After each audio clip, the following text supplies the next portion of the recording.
कल कुछ सदस्यों ने लोकसभा में प्रश्न उठाया था कि आज वंदे मातरम पर चर्चा की जरूरत क्या है। महोदय, वंदे मातरम पर चर्चा की जरूरत, वंदे मातरम के प्रति समर्पण की जरूरत वंदे मातरम बना तब भी थी, आजादी के आंदोलन के वक्त भी थी, आज भी है, और जब 2047 में महान भारत की रचना होगी तब भी रहे, क्योंकि अमर कृति मां भारती के प्रति, भारत माता के प्रति समर्पण, भक्ति और कर्तव्य के भाव जागृत करने वाली कृति है। इसलिए जिनको आज वंदे मातरम की चर्चा क्यों हो रही है वो समझ में नहीं आ रहा है। मुझे लगता है कि उन्होंने नए सिरे से अपनी समझ पर ही सोचने की जरूरत है। कुछ लोगों को इसमें दिखता है कि बंगाल में चुनाव आने वाला है, इसलिए वंदे मातरम की चर्चा हो रही है। वो वंदे मातरम के महिमा मंडन को बंगाल के चुनाव के साथ जोड़कर कम करना चाहते हैं। ये सही है कि वंदे मातरम की रचनाकार बंकिम बाबू बंगाल में पैदा हुए, बंगाल में गीत की रचना हुई, और आनंद मठ जिसमें बाद में वंदे मातरम समाहित हुआ, उसकी पृष्ठभूमि भी की बंगाल थी। मगर जब वंदे मातरम का प्रकटीकरण हुआ, वंदे मातरम बंगाल तक सीमित नहीं रहा था, देश तक भी सीमित नहीं रहा था। दुनिया भर में जहां पर आजादी के दीवाने थे वो गुप्त बैठक भी करते थे तो पहले वंदे मातरम का गान कर बैठक की शुरुआत। और आज भी सरहद पर हमारा जवान जब अपना सर्वोच्च बलिदान देता है, ये आंतरिक सुरक्षा के लिए देश के पुलिस का जवान सर्वोच्च बलिदान देता है, तो जब वो अपने प्राण त्यागता है, इसके मुंह पर एक ही मंत्र होता है, वो वंदे मातरम। मान्यवर, ये वंदे मातरम का गान, वंदे मातरम का गीत, ये भारत माता को गुलामी की जंजीरों से मुक्त करने का नारा बना था, आजादी के उद्घोष का नारा बन चुका था, आजादी के संग्राम का एक बहुत बड़ा प्रेरणा स्रोत बना था, और शहीदों को अंतिम बलिदान, सर्वोच्च बलिदान देते वक्त अगले जन्म में भी भारत में ही जन्म लेकर फिर से मां भारती के लिए बलिदान करने की प्रेरणा वंदे मातरम से मिली। और ये चिर पुरातन राष्ट्र को अनेक सदियों तक अपनी संस्कृति के रास्ते पर आगे बढ़ाने की प्रेरणा भी कई सारे मनुष्यों को इस वंदे मातरम से मिली। वंदे मातरम की दोनों सदनों में इस चर्चा से, वंदे मातरम के महिमा मंडन से, वंदे मातरम के गौरव गान से हमारे बच्चे, किशोर, युवा और आने वाली कई पीढ़ियां वंदे मातरम के महत्व को भी समझेगी और उसको राष्ट्र के पुनर्निर्माण का एक प्रकार से आधार भी बनाएगी। मान्यवर, बंकिम चंद्र चट्टोपाध्याय जी ने 7 नवंबर 1875 को वंदे मातरम की रचना उनकी सार्वजनिक हुई। यह दिन कार्तिक शुक्ल नवमी का था। अक्षय नवमी या जगदात्री पूजा के रूप में यह दिन मनाया जाता है। और जब रचना की तब शुरू में कुछ लोगों को लगा कि एक उत्कृष्ट साहित्यिक कृति है, परंतु देखते देखते देखते वंदे मातरम का एक गीत देशभक्ति, त्याग और राष्ट्रीय चेतना का प्रतीक बन गया, जिसने हमारे आजादी के आंदोलन का रास्ता प्रशस्त किया। और कब वंदे मातरम की रचना हुई। वंदे मातरम की रचना की पृष्ठभूमि हम सब ने जरूर याद करनी चाहिए। उसकी पृष्ठभूमि में सदियों तक इस्लामिक आक्रमण को झेलकर इस देश की संस्कृति और इस देश का इतिहास झंझोड़ने का काम, शीर्ण वीर्ण करने का काम हुआ था। उसके बाद अंग्रेजों ने अपने शासन के काल में, भारत के गुलामी के काल में एक नई सभ्यता, एक नई संस्कृति हमें थोपने का प्रयास किया था। और उस वक्त ये वंदे मातरम का रचना बंकिम बाबू ने की और वो रचना के अंदर बहुत बारीकी से जो हमारी मूल सभ्यता थी, हमारा सांस्कृतिक राष्ट्रवाद था, देश को माता के रूप में कल्पना कर कर देश की माता के रूप में जो कल्पना की, इसकी आराधना करने की हमारी परंपरा थी, उसको उन्होंने पुनः प्रस्तापित किया था। और इसीलिए ये गीत देखते देखते कोई प्रचार के बगैर, उस वक्त ना सोशल मीडिया था, ना प्रचार के कोई साधन थे, उल्टा जो सरकार थी वो तो उसको रोकना चाहती थी, प्रतिबंध लगाती थी। वंदे मातरम बोलने वालों पर कोड़े बरसाए जाते थे, जेल में डाल दिए जाते थे। फिर भी वो सारे प्रतिबंधों को पार कर कर हर एक व्यक्ति के मन को भी छुआ, आत्मा को भी छुआ और अनेक प्रताड़नाएं झेलते हुए भी वंदे मातरम कश्मीर से कन्याकुमारी तक फैल गया। मान्यवर, ये एक प्रकार से भारत के संस्कृति के प्रति श्रद्धा रखने वाले सभी लोगों को पुनः जागरण का मंत्र बन गया। गुलामी के कालखंड में कई मंदिर, विश्वविद्यालय, कला केंद्र, हमारी कृषि व्यवस्थाएं, हमारी शिक्षा व्यवस्था, कई सारी लाइब्रेरी अस्त व्यस्त हो गई, तोड़ दी गई, शीर्ण वीर्ण कर दी गई, मगर हमारी संस्कृति, उसके भाव को हमारे जनमानस से कोई नहीं मिला। मगर एक जरूरत थी वो भाव को जागरूक करने की और वो भाव को पुनः संगठित करने की। उसी वक्त बंकिम बाबू ने वंदे मातरम की रचना की और देखते देखते वंदे मातरम का नारा अक्रॉस द कंट्री, पूरे देश में ट्रैवल कर गया मान्यवर, और अंडमान निकोबार की जेलों तक पहुंच गया। उसको ना अंग्रेज रोक सके, ना अंग्रेजों की सभ्यता को स्वीकारने वाले लोग रोक सके। मान्यवर, वंदे मातरम ने एक ऐसे राष्ट्र को जागरूक किया जो अपनी दिव्य शक्ति को भुला चुका था। राष्ट्र की आत्मा को जागरूक करने का काम वंदे मातरम ने किया। यह इसीलिए महर्षि अरविंद ने कहा, वंदे मातरम भारत के पुनर्जन्म का मंत्र है। श्री अरविंद का ये वाक्य, इसका गर्भित अर्थ वो वंदे मातरम की महत्ता को बताता है। मान्यवर, अरविंद घोष ने यह भी कहा कि देश को एक ऐसे मंत्र की आवश्यकता थी और ईश्वर ने उसे साकार करने के लिए ही बंकिम बाबू को इस भूमि पर भेजा।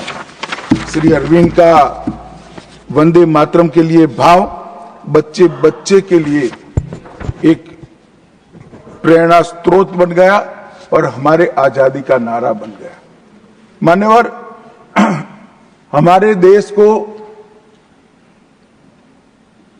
जो लोग समझते हैं, लोग जो जानते हैं, वो सभी लोगों को मालूम है कि हमारा देश पूरी दुनिया में एक प्रकार से अनूठा देश है।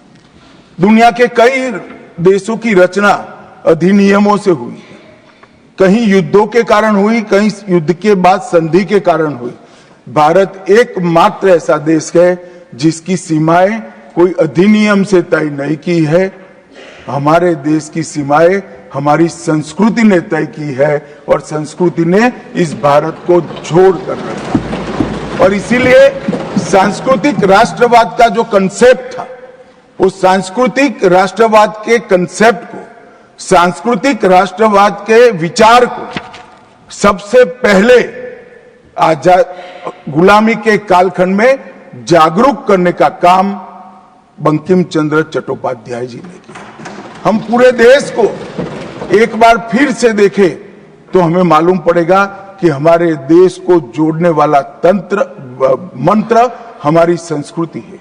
हमारे देश को जोड़ने वाली, एक रखने वाला मंत्र हमारी संस्कृति है।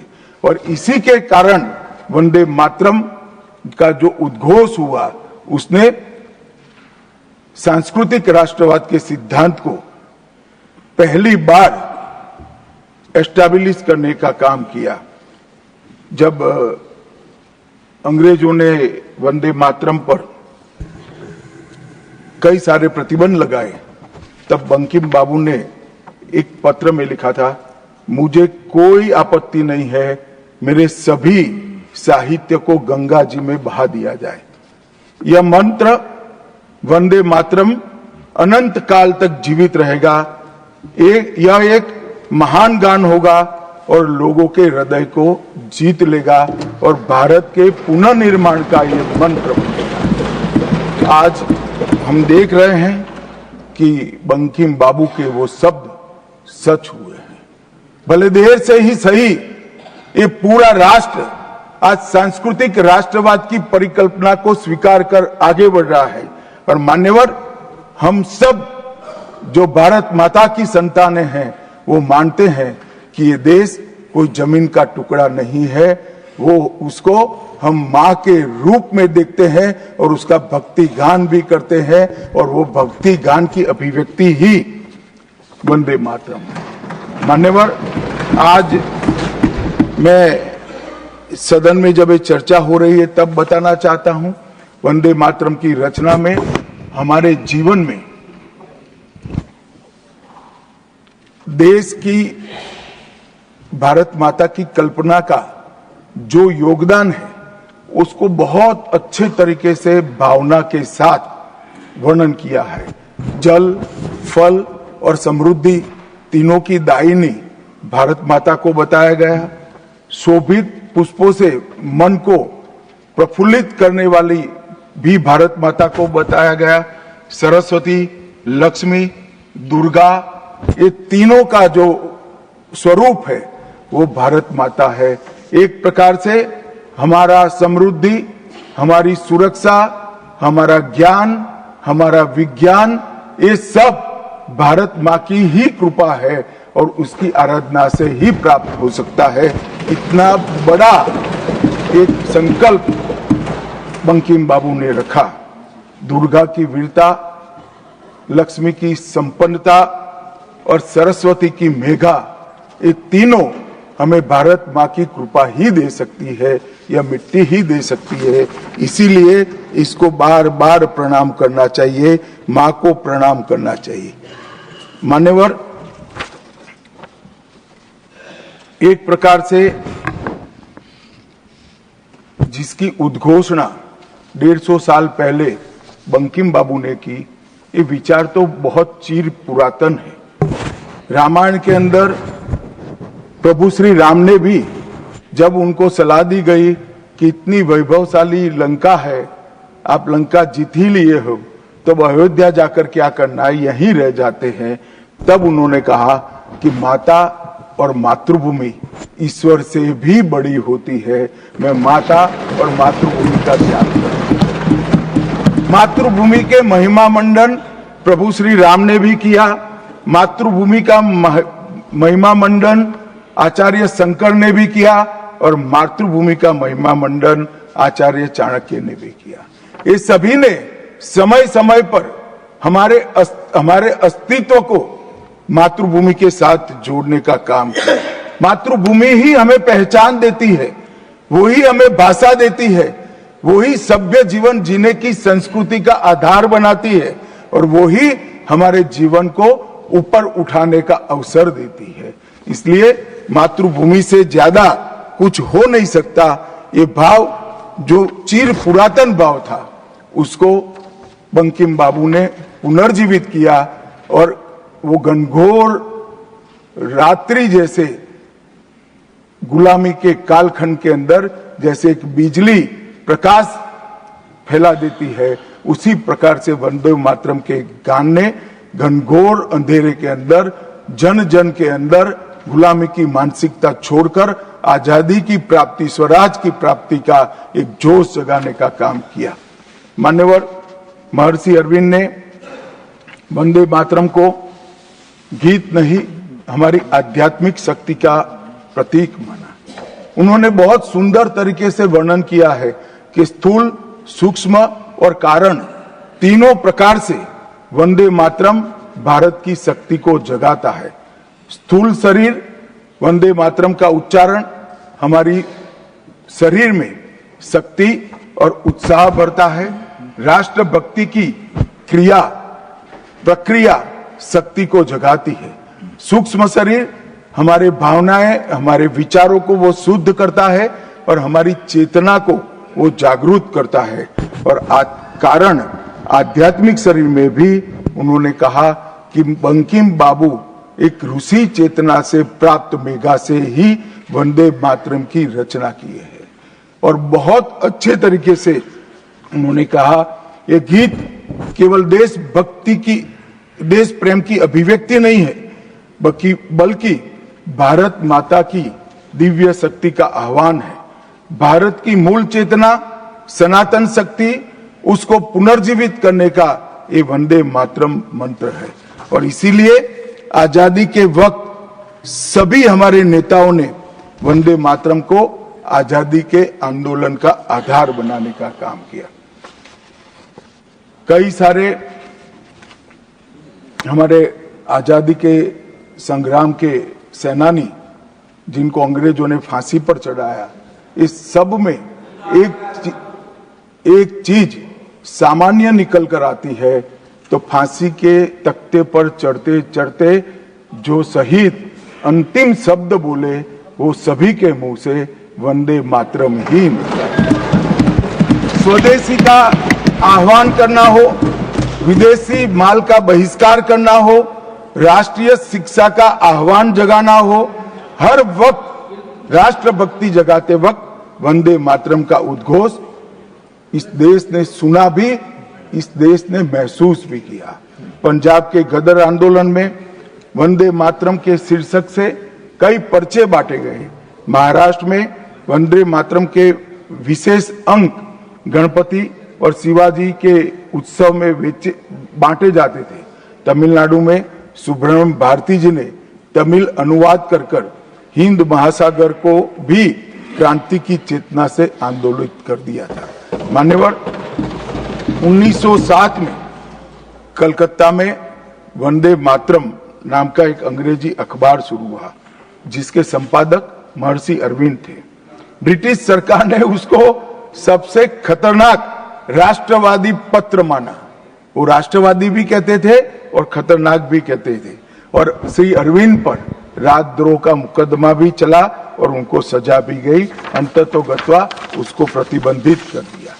मान्यवर कांग्रेस के अधिवेशनों ने भी वंदे मातरम के महिमा मंडन को, वंदे मातरम के गान को गाया।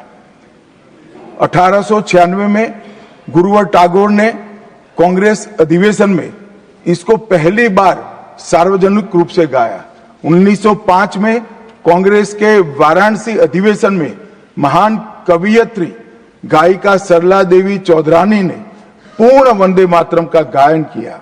और 15 अगस्त 1947 को जब देश आजाद हुआ, सुबह 6:30 बजे सरदार पटेल के आग्रह पर पंडित ओमकारनाथ ठाकुर जी ने आकाशवाणी से अपने मधुर स्वर में वंदे मातरम का गान कर देश को भावुक कर दिया। और ये सभी भावना को देखते हुए संविधान सभा की अंतिम बैठक 24 जनवरी 1950 को संविधान सभा के अध्यक्ष राजेंद्र प्रसाद जी की अध्यक्षता में जो हुई, उसमें राष्ट्रगान के बराबर सम्मान देते हुए वंदे मातरम को राष्ट्रगीत घोषित करने का काम किया।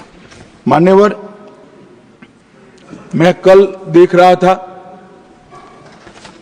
कांग्रेस के कई सदस्य आज वंदे मातरम की चर्चा क्यों जरूरी है और इसको एक राजनीतिक हथकंडा या तो मुद्दों पर से ध्यान भटकाने का एक हथियार मानते थे। मान्यवर, मुद्दों पर चर्चा करने से कोई नहीं डरता है। संसद का बहिष्कार हम नहीं करते हैं। संसद का बहिष्कार अगर करना है, संसद का बहिष्कार न करे, संसद चलने दे, तो सब मुद्दों पर चर्चा होगी। हमें कुछ डरने जैसा नहीं है, छिपाने जैसा नहीं है। कोई भी मुद्दा हो, हम चर्चा करने के लिए तैयार है। परंतु वंदे मातरम के गान की चर्चा को, वंदे मातरम के गान पर की चर्चा को टालने की ये मानसिकता ये नई नहीं है। मान्यवर, ये तो वंदे मातरम का 150वां साल है। हर महान रचना का, हर महान घटना का महत्वपूर्ण साल कई मायनों में हमारे देश में मनाता जाता है। तो ये तो 150वां साल है। अब हम थोड़ा पीछे मुड़कर देखते हैं मान्यवर, जब वंदे मातरम के 50 साल हुए तब क्या हुआ? वंदे मातरम के 50 साल हुए, देश आजाद नहीं हुआ था। और वंदे मातरम की स्वर्ण जयंती हुई 1937 में। तब जवाहरलाल नेहरू जी ने वंदे मातरम के 2 टुकड़े कर उसको 2 अंतरों तक सीमित करने का काम किया। कांग्रेस पार्टी की 50वें साल में जो एक प्रकार से वंदे मातरम का महिमा मंडन करने की पद्धति थी,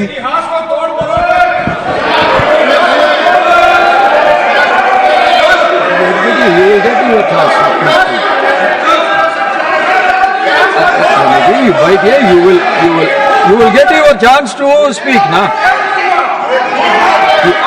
Unless he yields, unless he yields, how I can? Unless he yields, how I can? मान्यवर, 1 मिनट में उनको बहुत समय दिया गया, अपने समय पर बोले ना, मुझे कोई आपत्ति नहीं। आपका समय, खड़गे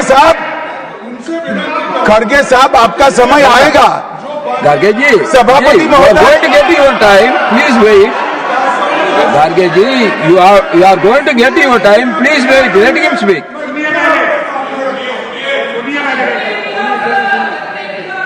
मान्यवर, 50वें पड़ाव पर वंदे मातरम को सीमित कर दिया गया। वहीं से तुष्टीकरण की शुरुआत हुई और वो तुष्टीकरण जाकर देश के विभाजन में मान्यवर, मेरे जैसे कई लोगों का मानना है, कांग्रेस पार्टी को पसंद आए ना आए, अगर वंदे मातरम के तुष्टीकरण की नीति के तहत 2 टुकड़े न करते तो देश का बंटवारा नहीं होता और देश पूरा होता। मान्यवर, 50 साल के बाद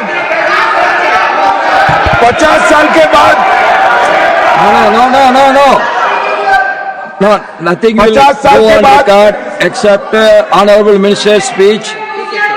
Please. मान्यवर, 50 साल के बाद वंदे मातरम 100 साल का हुआ। सबको था कि 100 साल मनाए जाएंगे, 100 साल मनाए जाएंगे, मगर 100 साल हुआ तब वंदे मातरम का महिमा मंडन का सवाल ही नहीं था, क्योंकि वंदे मातरम बोलने वाले जो सारे लोग थे उनको इंदिरा जी ने जेल में बंद कर दिया। इस देश में आपातकाल लगाया गया। विपक्ष के लाखों लोगों को, लाखों समाज सेवियों को, स्वयंसेवी संगठन के लोगों को जेल में भर दिया गया। कोई कारण के बगैर अखबारों पर ताले लगा दिए गए। यहां तक कि आकाशवाणी उस वक्त एक ही माध्यम था, आकाशवाणी में किशोर कुमार की आवाज ही नहीं आती थी, ड्यूएट गाने भी लता जी की आवाज में ही आते थे। मान्यवर, पूरे देश को जब वंदे मातरम 100 साल का हुआ, पूरे देश को बंदी बनाकर रख दिया। और कल 150वां साल है। 150वें साल में लोकसभा में चर्चा हुई। साहब, ये कांग्रेस पार्टी की स्थिति देखिए। जिस कांग्रेस पार्टी के अधिवेशनों की शुरुआत गुरुवर टागोर जैसे लोग वंदे मातरम गाकर कराते थे। वंदे मातरम कांग्रेस पार्टी के आजादी के आंदोलन का एक मंत्र बना था। वो वंदे मातरम के महिमा मंडन करने के लिए जब लोकसभा में चर्चा हुई, गांधी परिवार के दोनों सदस्य नदारद थे, दो में से एक भी वंदे मातरम का विरोध आज भी जवाहरलाल नेहरू से लेकर आज के कांग्रेस के नेतृत्व तक कांग्रेस के खून के अंदर बसा। मान्यवर,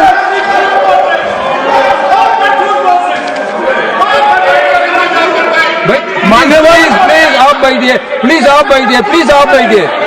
मान्यवर, मैं तथ्यों के आधार पर कहता हूं, कांग्रेस पार्टी की एक नेत्री ने कांग्रेस बैठ जाओ रामदास,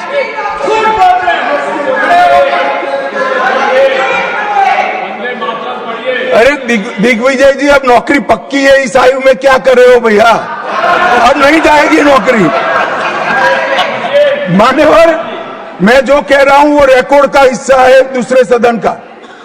मान्यवर, दूसरे सदन की चर्चा में कांग्रेस पार्टी की एक प्रमुख नेत्री ने कहा है कि वंदे मातरम की आज चर्चा की कोई जरूरत नहीं है। मुझे मालूम नहीं पड़ता कि वंदे मातरम से कभी नहीं कहा है सर, हमने पहले दिन से कहा है चर्चा होनी चाहिए। No no no no, Ramesh नेत्री क्या कहा? जयराम रमेश जी प्लीज बैठिए, प्लीज आप बैठिए जी।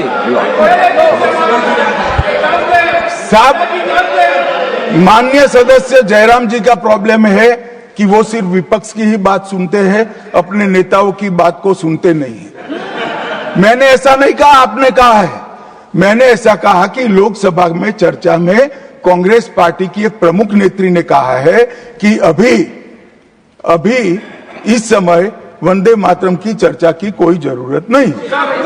ये रिकॉर्ड पर है, पूरी बात बोलिए ना, रिकॉर्ड पर पूरी बात बोलिए ना। मान्यवर, आप बैठिए, आप बैठिए, आप बैठिए। मान्यवर,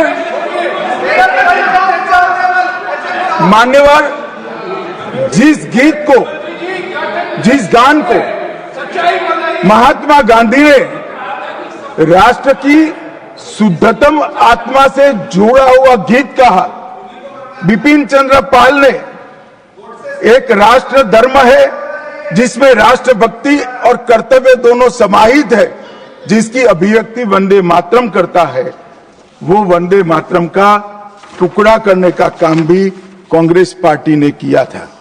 मान्यवर, अंतर्राष्ट्रीय स्तर पर भी वंदे मातरम ने हमारे आजादी के आंदोलन को गति देने का काम किया। श्याम जी कृष्ण वर्मा, मैडम भिखाजी कामा और वीर सावरकर ने जो भारत का त्रिवर्ण ध्वज निर्मित किया था, उस पर स्वर्णिम अक्षर में एक ही नाम था, वंदे मातरम। मान्यवर, बर्लिन के ओलंपिक्स में भी 1936 में गुलामी के कालखंड में भी जब हमारे हॉकी की हमारी टीम को उत्साह की जरूरत थी, प्रेरणा की जरूरत थी, कोच ने लाइन में खड़े कर भावपूर्ण तरीके से वंदे मातरम का गान किया और हम गोल्ड मेडल जीत कर आ गए। मान्यवर, भारतीय जनता पार्टी की रचना हुई तब से हमारी तो पार्टी की रचना ही सांस्कृतिक राष्ट्रवाद और ये देश अपने मूल संस्कृति के आधार पर, मूल विचारों के आधार पर चलना चाहिए, पाश्चात्य संस्कृति के आधार पर नहीं चलना चाहिए। इसीलिए हमारी पार्टी की स्थापना थी। मान्यवर, इस संसद में वंदे मातरम के गान को बंद करा दिया गया। अब फिर से खड़े हो जाएंगे कि नहीं नहीं नहीं, आप गलत बोल रहे हो, मगर इस रिकॉर्ड है मान्यवर महोदय। 1992 में भाजपा सांसद श्री राम नाईक ने एक शॉर्ट ड्यूरेशन डिस्कशन के माध्यम से वंदे मातरम को संसद में फिर से गाने की शुरुआत करने के लिए एक मुद्दा उठाया और उस वक्त प्रतिपक्ष के नेता लाल कृष्ण आडवाणी जी ने बहुत प्रमुखता के साथ लोकसभा के स्पीकर को कहा कि इस महान सदन के अंदर वंदे मातरम का गान होना चाहिए, क्योंकि संविधान सभा ने इसको स्वीकारा है और फिर लोकसभा ने सर्वानुमत से 1992 में वंदे मातरम के गान की शुरुआत की। मान्यवर, हम जब वंदे मातरम की गान की शुरुआत कर रहे थे उस वक्त भी, मैं नाम देना नहीं चाहता वरना ये औचित्य के सवाल उठाएंगे, कुछ टेक्निकल मुद्दे उठाएंगे, मगर इंडी अलायंस के ढेर सारे लोगों ने, मेरे पास नाम की सूची है, इनको आपत्ति नहीं हो तो मैं पढ़ सकता हूं, ढेर सारे लोगों ने कहा था कि हम वंदे मातरम नहीं गाएंगे, ना बोल दिया। और मैंने मेरी आंख से देखा है, कई सारे सदस्य वंदे मातरम होता है तो वंदे मातरम के गान के पहले संसद में बैठे होते हैं तो भी खड़े होकर बाहर चले जाते हैं। मैं आपको विश्वास से कह सकता हूं मान्यवर, ये कह रहे हैं कि कांग्रेस पार्टी पर झूठे आरोप लगाए। मैं विश्वास से कह रहा हूं, भारतीय जनता पार्टी का एक भी सदस्य वंदे मातरम के गान के वक्त सम्मान के साथ खड़ा न हो, ऐसा हो ही नहीं सकता।